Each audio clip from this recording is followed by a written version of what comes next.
నమస్తే. Inner reflection, స్వీయ పరిశీలన, ఆత్మ పరిశీలన. ఇన్నర్ రిఫ్లెక్షన్ ఏంటి అంటే, మనల్ని మనం పరిశీలించుకుంటున్నాము. మనం చేసినవి, మనం అన్నవి, మనం ఆలోచించిన వాటిని ప్రతిరోజు చివర ఒకసారి పరిశీలించుకోవాలి. మనము తెలుసో తెలియకో తప్పులు చేస్తూ ఉండొచ్చు. ఇతరులని బాధ పెడుతూ ఉండొచ్చు. లేదా బాధ పెట్టే మాటలు అని ఉండొచ్చు. తప్పుగా ఆలోచించి ఉండొచ్చు. మనం మనలో మంచి గుణాలు పెంపొందించుకోవాలి అంటే ఇన్నర్ రిఫ్లెక్షన్ చేసుకున్నప్పుడు ప్రతిరోజు రాత్రి ఒక 10 నిమిషాలు మీకోసం మీరు స్పెండ్ చేయండి. ఇన్నర్ రిఫ్లెక్షన్ చేసుకోండి. ఈ రోజంతా నేనేం చేశాను? ఎవరినైనా పొరపాటున బాధ పెట్టానా?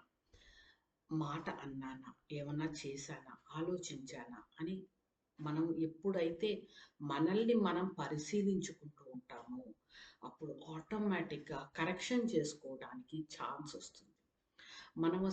మనం చేసినవి గుర్తు తెచ్చుకోకపోతే అప్పటిదప్పుడు అయిపోయింది అనుకుంటాం. కానీ ఏది అవ్వదు. మనం ఇతరుల్ని బాధ పెడితే కర్మ ఫలితంగా మళ్ళీ మనం బాధపడాల్సొస్తుంది. ఒక మాట అన్నా, మనసులో ఆలోచించినా కూడా కర్మ సిద్ధాంతం ప్రకారం అది మళ్ళీ మనకి తిరిగి వస్తుంది. అందుకని ప్రతిరోజు మనం చేసిన పొరపాట్లని సరిదిద్దుకునే ప్రయత్నం చేయాలి. ఎప్పుడైతే ఈ స్వీయ పరిశీలన, ఆత్మ పరిశీలన చేసుకుంటామో, మర్నాటికి మళ్ళీ అదే తప్పు చేసే అవకాశం చాలా తక్కువ ఉంటుంది. లేదా అసలు తప్పు చేసే అవకాశం ఉండదు. మేబీ కొత్త తప్పులు చేస్తూ ఉండుండొచ్చు. అనుకోకుండా ఇంకొకలాగా బిహేవ్ చేస్తూ ఉండుండొచ్చు. కానీ సేమ్ మిస్టేక్స్ మళ్ళీ రిపీట్ చేయం. అప్పుడు మన వల్ల తప్పు జరిగే ఛాన్స్ తగ్గుతూ ఉంటుంది. నెమ్మదిగా మన క్యారెక్టర్ డెవలప్ అవుతూ ఉంటుంది. అయితే ఈ ఆత్మ పరిశీలన ఆర్ ఇన్నర్ రిఫ్లెక్షన్ ఎలా చేయాలి? At the end of the day ప్రశాంతంగా కూర్చోండి లేదా పడుకోండి మీ ఇష్టం. కళ్ళు మూసుకుని ఆ రోజంతా జరిగిన సంఘటనలను గుర్తు తెచ్చుకోండి.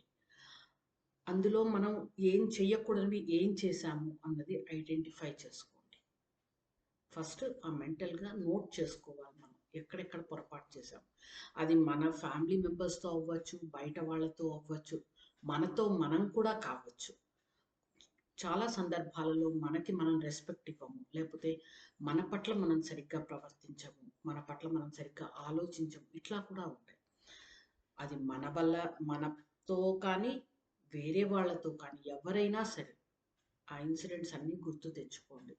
ఆ పొరపాట్లన్నీ ఒకసారి నోట్ చేసుకోండి. నోట్ చేసుకున్నాక మళ్ళీ మనసులోని అవన్నీ కరెక్ట్‌గా చేస్తున్నట్లు విజువలైజ్ చేసుకోండి. అంటే ఆ తప్పులన్నీ తుడిపేసి కరెక్ట్‌గా విజువలైజ్ చేసుకోండి. అంటే సామరస్యపూర్వకంగా, ఫ్రెండ్లీగా ఆ ప్రాబ్లమ్ సాల్వ్ అవుతుంది. లేకపోతే ఇంకొక వ్యక్తితో చక్కగా మాట్లాడుతూ మనము అందరం హ్యాపీగా ఉన్నాము గొడవ పడకుండా. లేతే మన పట్ల మనం సరిగ్గా ప్రవర్తిస్తున్నాము, సరిగ్గా ఆలోచిస్తున్నాము. సో, ఆ రోజు జరిగిన తప్పులన్నిటిని కరెక్ట్ చేసుకుంటున్నట్లు విజువలైజ్ చేసుకోండి. విజువలైజ్ చేసుకున్నప్పుడు ఏమవుతుంది? మన మైండ్ ఆ పాజిటివ్ థాట్స్‌ని గుర్తుంచుకుంటుంది. నెక్స్ట్ టైమ్ అలాంటి మిస్టేకే జరిగే ఛాన్స్ ఉన్నప్పుడు, అలాంటి అవకాశం వచ్చినప్పుడు మన మైండ్ మనల్ని హెచ్చరిస్తుంది. మనం ఇలా చేయకూడదు, పాజిటివ్‌గా చేయాలి. ఆల్రెడీ దాని మెమరీలో మనం పాజిటివిటీ యాడ్ చేసాం.